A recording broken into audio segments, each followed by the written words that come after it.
It's the Defiant Ones here at Washington Hall, historic venue, and welcome to Defy. Matt Brannigan, what's going on, man? Hell yeah. So, dude, you recently, and let's start off here, man. You recently moved to Washington State. So very recently. Yeah, what brought you here, man?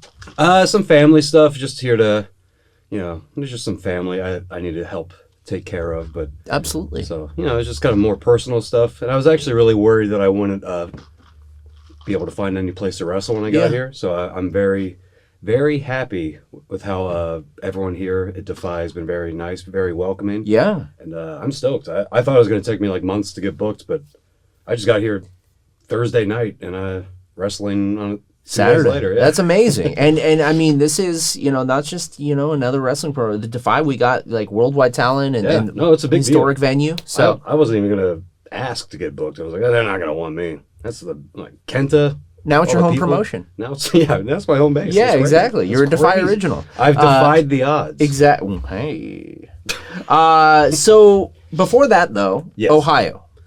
It's a little more complicated. Sure. Originally, we've got all night. Let's do it. When I started wrestling almost 12 years ago, it was Ohio for a while. I lived in Southern California, Cool. I think like 2 years ago, wrestled out west for a little bit. Yeah. And then last year I was in Indianapolis, so I was kind of back in the Midwest and the East Coast. And then last minute came out here. So Sure. I've been all around. Been all around. I'm popping all around. So when you were a little kid, were you into wrestling? Yeah, I was. My dad was into wrestling when he was a kid, so he was kind of excited to show me and my older brother. My brother's like 6 years older than me. Yeah. And so he was big on like the tape trading and stuff. Your dad was? My brother was. Your brother was, okay. Because he hooked my brother up, like he took him to like WWE house shows. That's awesome. At a really young age. So then when I was really young, my brother was like, check this out. I'm going to show you Rick Rude. Now I'm going to show you Kobashi Misawa. So Whoa. like the first stuff I saw. And then we were going to indies when I was like 8. That's amazing. WWE's developmental used to be in Cincinnati, Ohio. Yeah. And I used to go to those, and it's like Kendrick, like Mysterio and William Regal would show up. I was like, this is crazy. So I've been going to indies like my whole life. Wow, dude. So that's cool. Who were some of your favorites that you got to see? I saw like everybody. And I've seen Kenta like at Ring of Honor years ago. Marufuji. I've seen Danielson and Morishima. I saw all the Punk Joe matches live. Damn. You seen any of the Punk Hero matches? No, I've seen them on DVD, but not Okay. live. I can't remember how old I would have been then, but I think my brother went to those without me. Sometimes I had homework a lot. Sure. Yeah. How much older was he? He's like 5.5 or like 6 years older. Is he? Yeah. Is he? Yeah, he's alive. Yes, exactly. Knocked on chair. As a kid, as a wrestling fan, did you ever backyard wrestle? I actually did. Okay. Let me correct. It was basement wrestling. Okay. Which I think is a little more refined than Is that backyard kind of like wrestling. what they would advertise in PWI, apartment wrestling, Do you remember that? I don't, but it sounds very... It was kind of a sexy, erotic thing they would advertise, like that's come what it sounded apartment like, wrestle. Yeah, it's I kind of like I do- customs kind of thing. Yeah, I do that. I got a guy asking him to do that right now. Okay. But we won't talk about that. But So basement wrestling. basement wrestling, which I think I started doing when I was 14, and we had a crowd, a very small crowd, but we had diehard fans, about 4 of them, and sometimes other people. One time we had 50 people in our basement. Wow. But we had like a roster of 4, and it was more like story driven. Like we'd film promos and Sure. like vignettes and stuff, and then we just like do matches that were just like nothing but punches and like silly shit. But Punch kick. exactly. But it was more about the vignettes and stuff, which is just kind of funny because once I got into wrestling, that's kind of what I do now is the promos and stuff. But yeah, it was just like silly stuff. I think that's just who I am. I want to be serious. Like I think when I started wrestling, I tried to be serious and it just always came out silly. And I think to fight who you are and to fight authenticity, this is not smart. So I got to lean into it. Basement wrestling days. What was your name and what was your music?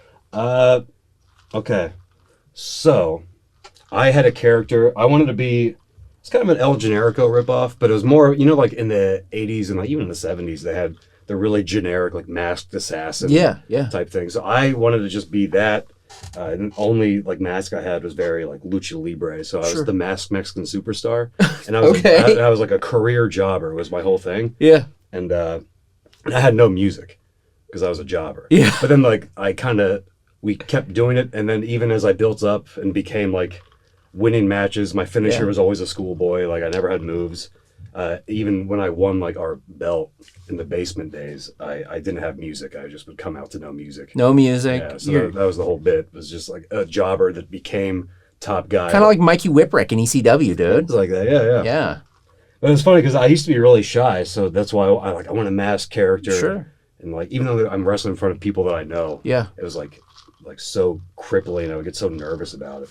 So like I needed the mask and all this stuff, and now I'm out here doing it in front of like actual people. Absolutely. Which if I had never started basement wrestling to build up a little bit of confidence, I never would have been able to do any of this. It's pretty crazy. Did you collect the action figures and did you play the video games? I didn't really think I was collecting action figures. I just wanted them to play with them. Sure. And I had like a big tote full of them. Yeah. Of like the WWF ones, and I was like, but I never really played with those. People kept giving them to me. Sure. But the WCW toys, like the Bruiser series, those were so much fun to play with. Yeah. I still have a sack full of them. Really? And when I'm planning matches, I'll get them out. If I have like a big scramble or something, it's easy to for like spacing. I'm like, this is okay, guys. I'm Booker T, and and they go. You look like him. I do. I get that all the time. Yeah. It's the hair. Yep. But yeah, I still have those toys. I think I got rid of like 200 wrestling toys, but I kept the Bruiser. Like I have a Mike Awesome one. It's crazy. Cool. Nice. Someday I'll make myself the Mike Awesome toy, but I don't think I'm there yet. Okay. That's a high bar. Absolutely. That 70s guy. The Fat Chick Thriller, right? Yeah, absolutely. So, who were your guys, man? Because who were your faves as a little kid? I liked everybody. I remember I thought Ultimate Warrior was sick. I thought I loved Kobashi. That is an interesting, Ultimate Warrior and Kobashi. Okay. I loved one of my favorite matches. Ultimate Warrior versus Kobashi. Interesting dream match. I would lose my mind. That would have been the coolest shit. I loved Jerry Lawler. I was a big fan of I know like no one likes it, but the Survivor Series, Doink and Dink and all that. Yeah, and Jerry. great. That match is so entertaining to me. I mean, it's like there's like offensive and dumb stuff in there, but really just like Lawler's reactions to stuff are like so Looney Tunes, which I love when wrestling is Looney Tunes. Nice. I love that. When wrestling is Jericho Looney always Tunes. my guy. Yeah. I love Jericho. Who else? There's a ton of them. I liked all Regal, Tajiri. Tajiri's one of my all-time favorites. Hurricane. Yeah, just a lot of people. Even, what's that guy? I think he's like Colonel De Beers from AWA. Yeah. I liked him, and then he's like I guess he's like a piece of shit, so I don't really watch his stuff anymore. But yeah, exactly. So 12 years ago, you started training? Is that right? Yeah, I actually 14 years ago. Well, if we're not talking the basement. That I don't count that, but really it probably helped me more than training did. Really? Okay. So where'd you go? Where did you start training this up? Well, I originally went to this place in a haunted opera house on the 3rd floor. What? Which is I don't even know, when I was 19, which was like 14 years ago. Okay. And I trained there, and like this place, everyone here is like weird. So I trained for a few months, and it was going really well, but I just didn't trust anyone there. Like it all felt very seedy, and like there was like drugs and stuff. So I kind of left. Carny. Yeah, very carny, very weird. Then 2 years later, Rockstar Pro in Dayton, Ohio popped up. Sure. And then I just went back to college after it kind of didn't work out the first time, and I was hoping that at some point I could go somewhere else. I thought about going to Chikara. Yeah. Which I guess I dodged a bullet with that. That's what I hear. That's what I hear. But yeah, so then I went to Rockstar Pro in Dayton a year and a half or so after that. And that's what Cody Hawk ran that. Yeah. And he trained like Moxley and LA Knight and Sami Callihan are like his big like names that he's always say that's a good roster. It's not bad. But that went well. I went to one training there, and then the next day they're like, hey, can you wrestle tomorrow? Like, you're pretty much ready to go. Like, we're just going to squash you, but like, think of a name. And I was watching Futurama, and like Matt Brannigan was there. And I was like, I'm just going to do Matt Brannigan, and like, I'll change it to something cool later, like Brick Shithouse or something. Yeah. And then I never got to change it. Hey man, like you had years of experience as a masked jobber, so you could just job. You're They're like, wow, you're so good at this. I am a really good job. You're so good at just getting your ass beat. I really am. Yeah. I'm just, whether like I'm a good guy or bad guy, I think I'm really good at just getting hurt and looking stupid. Okay. Jerry Lawler. Yes. In WWF. Yeah.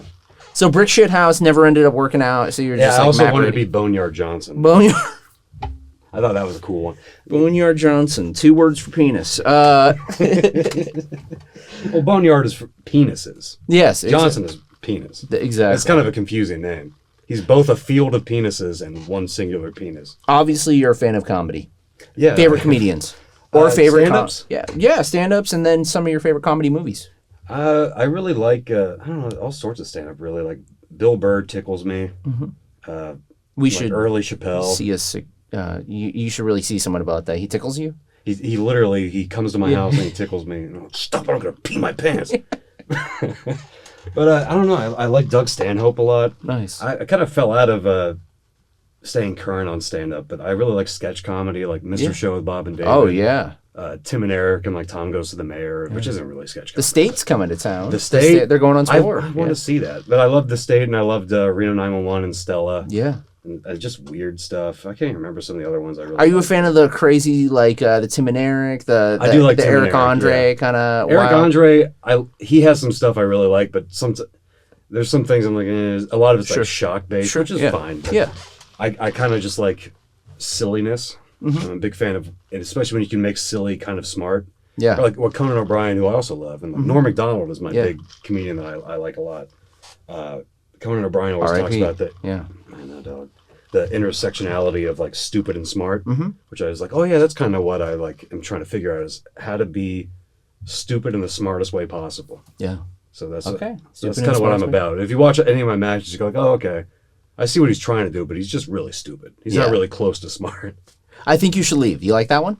I haven't ever seen it. It's great. People tell me I'll post a promo and 3 people at least will DM me like, oh, yeah, this reminds me of that thing. You must watch that thing. And I'm like, I've never seen it. I haven't seen it. I want to, but I'm just lazy. Episode 2, we'll see your review of it after you watch some episodes. So it's one of those things where it's like like the band. I don't know if you listen to like noise rock or anything. Oh yeah, the band Lightning Bolt. Yeah, they play this crazy noise rock and then they get in the car and they listen to like ambient sounds. Yeah, it's like they don't really want to hear more of that. Sure. So I try to be funny all the time. So I actually don't really watch that much comedy anymore. I like to watch like something really sad to kind of like cleanse myself from never being able to be serious. So you're speaking my language as far as the music, man. I run a metal radio show here in Seattle, so you're obviously into underground music. Like, what got you into, whether it's punk, noise rock, what's kind of your background with that? I used to be in bands and I used to rap and stuff. Rap, really? Yeah, okay. I've actually been rapping since I was 15, so I've been rapping for like over 15 years. What's I your don't name? really do it as much anymore. What's your name when you? I change it all the time. Okay. I right now I'm trying to use the name Young MILF because I think it's funny. Okay. Actually, I'm going to post some old stuff and try and make some scratch. Okay. Try to make $7. Yes.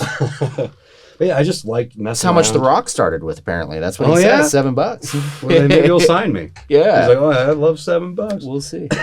Yeah, I just like making stuff. So it's kind of one of those things where I don't really know what I'm doing. And I've become good at not knowing what I'm doing. Sure. But like when you start off, it's like, well, I don't really know how to play anything, so it's going to be kind of punky. It's going to be kind of lo-fi type of stuff. So then you like find these bands that are doing that well, and you're like, oh, then you find sounds like, oh, that's cool, with that. But now I'm actually kind of okay at music. So that's awesome. What do you play? I play drums, bass, and piano. Okay. I have this little piano tattoo right here. That's awesome. Yeah. When did you start getting tattooed? Pretty late. I don't know. I have a really bad memory. Probably like 25? Okay. 26? Yeah. But now I got a little bit here, but I got a bunch on my leg. I have like a dick mermaid on my leg. Really? Yeah. Okay. Really. Nice. But yeah, it's just, I like all sorts of music. I really like disco and funk music and like old like R&B and soul stuff. Yeah. But I can't make that. That's hard. That's hard stuff to make. Yeah. Disco and funk. All right. I love Rick James. You know the Jimmy Castor Bunch? I don't. You should check out this song called Bertha Butt Boogie. Bertha Butt Boogie? Because I'm going to sample it for a rap song. It's the coolest song. Wow, Bertha It's also Butt the Boogie. stupidest song in the world, but it's really... I'll play it for you later. I'll check it out. We're talking about the birth of Butt Boogie here on the Defiant Ones. We're talking with Matt Brannigan, a new Washington native, and we'll be back with more from him here on Defiant Ones. Defiant Ones here. We're at Washington Hall, and Matt Brannigan made his Defy debut. So, this is being, now your home promotion, Washington State. You're living a little bit near Olympia, state capital. Mm-hmm. What was your experience like here at Defy, man? What'd you think? I loved it, man. Like, once I rolled up to the building, I'm like, this is a nice building. It is. Actually, my lady... Jimi Hendrix played here back in the day. Fugazi played here. Well, me and Jimi Hendrix are the same person. There we go. It's at the same level. Yes, absolutely. My girlfriend actually, like, worked here when she lived here, because she's from here. And when she was, like, a chef, she had an event here. So this is her first time going to a wrestling show in her home state. And it's like, she's been here before. It's like crazy. But yeah, everyone has been really nice. The venue's nice. The production's crazy. Like, absolutely. Like, the talent's insane. Like, the whole thing it's really overwhelming. And I'm actually kind of offended. And I kind of feel cornered, and I'm about to flip out. Yeah? Because it's too much. It's too good. I don't trust it. Something, the strings are about to fall. Yeah, I'm too self-loathing to accept it. I'm like, this is a trap. This is all good. Too many good things are happening to me. I must sabotage it. I gotta get ahead of it and do something stupid right now. Absolutely, man. Dude, so 2024 obviously coming around the corner here. Any goals for you, man? I just want to have good, fun matches. I know I get pretty silly out there, but I'm actually a pretty good wrestler, and I would like to be able to really get some bigger matches where I can demonstrate the thing I was talking about earlier about, like, stupid, but like in a good way. Yeah. Where I can be silly, but show that I can, like, really have these big, long matches where the silliness becomes, like, serious, because it's who I am. I've had some, like, 30-minute matches where it's, like, really good. So I'm really excited to try and expand on that and just show people that I'm more than just the titty twister guy. Yeah. Well, we look forward to seeing you kind of develop, and we'll see where your character brings us and everything. Being stupid in a good way, you said? In a good way, yeah. In a good way. Stupid in a way where you're like, he's probably not that stupid. Yeah. Well, we look forward to it, man. Welcome to Washington State. My last question for you, dude, is a question that we ask everyone. Mm-hmm. If you can, show us, but at least tell us, pick a scar on your body and tell us the story of how you got it. Does not have to be wrestling related at all. I actually don't have that many scars. Okay. Aside from figurative ones. Sure. I guess the only one I really have that's, like, noticeable. No, wait. It was a wrestling one, but I don't want to do that. I got a non-wrestling one I just remembered. All right. So if you see here, it's probably hard to film it. I got, like, this scar on my wrist. Mm-hmm. If you can see it, this pinky that doesn't work, but there's scars all up and down. Wow. Okay. Hand. Yeah, I see that. So I was playing with a sword one time. Okay, as you do. As one does. This is actually, like, right before I was about to start training at Rockstar. Okay. And then I almost cut off these two fingers. Jesus Christ. But the pinky one was really bad. And I, like, sliced through them. This was kind of, like, dangling. And all the tendons snapped and went down here. And they had to cut open my whole hand and they had to pull them back up. And I had to do physical therapy for, like, 6 months. And then at the end, they're like, all right, it doesn't really work anymore. And I was like, can I play bass and piano? And they're like, maybe. They're like, yeah, were you good at it before? And I was like, not really. And they're like, well, you'll still be not really good. I'm like, nice. Same level, sweet. Awesome. But yeah, so don't play with swords. It was actually my friend's fault, but it was my fault ultimately for being friends with that guy. Matt Brannigan, thanks again for coming to Defy, and welcome to Washington, brother. Oh, yeah, dog. Thank you. Yeah, absolutely. It's Defiant Ones here at Washington Hall.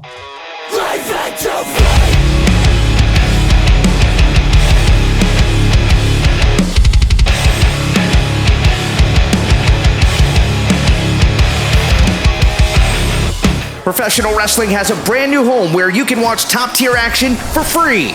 Defy, Enjoy, PCW Ultra, and more. Your new destination for the very best professional wrestling.